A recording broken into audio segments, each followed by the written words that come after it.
একটা কথা কি জানেন, সত্যিকার অর্থে আপনাকে যে ভালোবাসে, যে সবসময় আপনাকেই চায়, সেই মানুষটার সাথে সবসময় আপনার কিছু না কিছু ঝগড়া হবে। ঝগড়া হওয়ার পরে আবার আবার ভালো হয়ে যায়, আবার ভালো হয়ে আপনার সাথে আবার ভালোভাবে কথা বলবে। এই হচ্ছে ভালো মানুষের সম্পর্ক। এটা হচ্ছে ভালো সম্পর্ক, খাঁটি সম্পর্ক।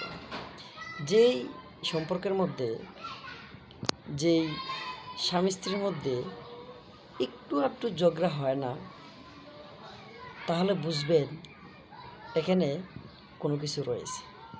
প্রকৃত ভালোবাসা বা প্রকৃতপক্ষে যারা ভালোবাসে, প্রকৃতপক্ষে যারা মায়া করে, আদর করে, তারা কিন্তু এরকম টুকটাক একটু ঝগড়াঝাটি করে তারপর আবার ভালো হয়ে যায়।